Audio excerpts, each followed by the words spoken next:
Hi world, my name's Aaliyah Marie, and as a former pandemic teen, TikTok has shaped my personality in many ways. My music taste, the running jokes I tell with my friend circles, characters I like and don't like on television. Delphi, I'm looking at you. I didn't even watch Switched at Birth. I'm coming for you.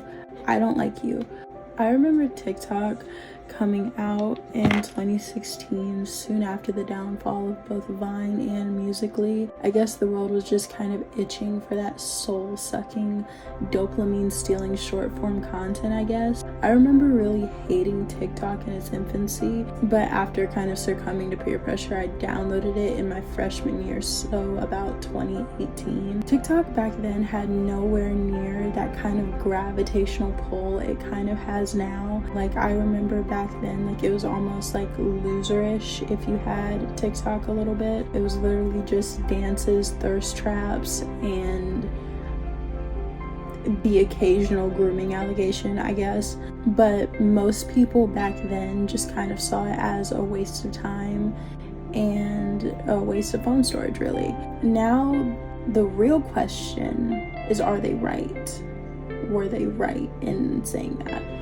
On the surface, TikTok on its own isn't any more harmful than any other social media app. All apps are literally made to capture your attention and keep it there as long as possible. But TikTok has mastered this, and they literally tailor make it to each individual person. Your For You page is literally going to be your own personal endless hellscape of whatever it is you're into, you sick bastard. Whatever your For You page is, you have made it like that. I don't want to hear it. For me personally, this is mostly soup and edits and pasta recipes. Lord knows the amount of times I caught myself in bed scrolling for hours and I look up and I'm like, oh, it's nighttime. There's just something about TikTok that makes it so hard to look away, even though we know it's robbing us of our valuable dopamine, time on earth, and all around happiness. But on a real note, TikTok is genuinely addictive and it wastes your time. And while yes, you can gain knowledge about certain niches through this app, we have to be careful and show extreme self-control, because it's only a matter of time before a new app replaces TikTok.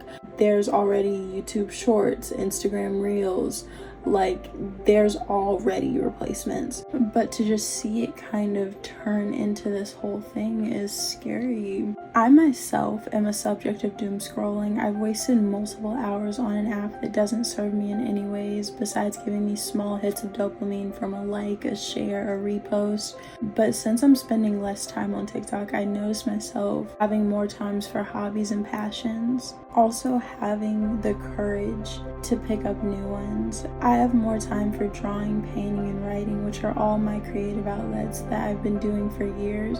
But I also recently picked up sewing, which is a brand new hobby that I always wanted to do, but I felt like I never had the chance or the time to really sit down and do it. But when I really analyzed that I was giving at least 3 hours of my time every day to an app, I was like, I have more than enough time to start this, and I have made multiple things that I'm genuinely proud of. So we do have the time in the day to start, but it's all about what you're willing to sacrifice, what time you're willing to give up in the day is the real question. Even if you watch TikTok for 30 minutes to an hour a day, and let's just be honest, it's probably more than that. If you dedicate that time to a new hobby, that time will reward you back in spades. Your mental and emotional benefits that you will gain from starting new skills, your development in that skill over time, your brand new creative outlet.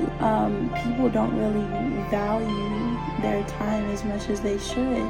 And if you really want to dig deep, this can even go into a new business, potential career opportunities with that skill you gain.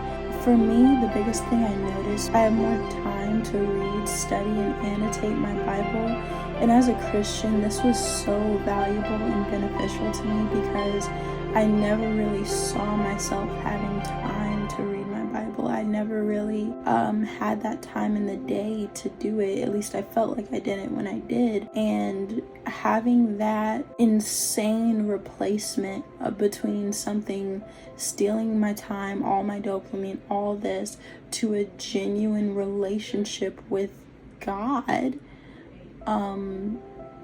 there is no, like, I don't know what else to say. I noticed myself going to sleep a lot easier without pumping TikToks constantly in my face. Just give yourself time to turn off your phone, turn it face down, and analyze what you're feeling. Why do you want to doom scroll? Why do you want to do what you're doing, you know? And we kind of don't really want to ask ourselves these kind of big loaded questions because we can discover something about ourselves that we don't like. But I think that that is the healthiest thing for us to do as human beings, is constantly push that envelope and constantly ask ourselves, like, what am I doing wrong, rather than tapping ourselves on the back for what we're doing well. I always felt like I was starting too late in life, but it's like, you didn't start earlier, you want to start, you might as well start now. That's my personal motto. If you don't start now, you never will. I know that there's a lot of people out there that get overstimulated. I'm one of those people that actually get understimulated. So what I would do, I would use TikTok as a way to constantly put myself in a state of overstimulation because I liked being there. I liked constant stimuli. This is very common with people with ADHD, but it's very, very common. And I would constantly overstimulate myself for months at a time, and it got to a point I literally did not know who I was outside of being overstimulated. And I didn't stop doing this until a couple months ago, where I really took a step away and just gave myself time to think, why do I feel the need to constantly overstimulate myself? Why do I hate being with myself? And it was then I answered that question, and really the Lord answered that question. It's because I haven't been listening to anything he was saying. I haven't been doing what I was supposed to be doing. I hated the fact I wasn't where I wanted to be, so I would ignore it by doing something that also made me not where I wanted to be. It's a very vicious cycle, and I would forcefully not allow myself to reflect on the day because I wasn't proud of the way I spent the day. You don't really want to journal when your day consists of 5 hours of TikTok, eating, taking a nap. So I was very uncreative during this time. I didn't produce anything because I wasn't going outside. I had zero enrichment in my life. TikTok definitely does this thing of glamorizing bed rotting, and people do not really understand the sun up to sundown going on TikTok. This is your only form of dopamine. This is your only form of happiness. People don't really understand that life unless you're living it. And when the whole TikTok brain rotting thing got popular, that's when I definitely looked at myself and I was like, I don't want to be this. As a person that dealt with depression and all of that, I get it, I understand it, but I feel like Gen Z could genuinely be one of the most creative, beautiful, amazing groups of people ever. So this whole video just kind of goes to say, I understand that the TikTok ban will suck for a lot of us. It's going to suck for me. I love TikTok, but maybe it's in our benefit. Maybe we could really become who we're supposed to become without TikTok, right? I just think that it could just be a good thing. Maybe. I think it could maybe be a good thing. That's just my opinion on the matter.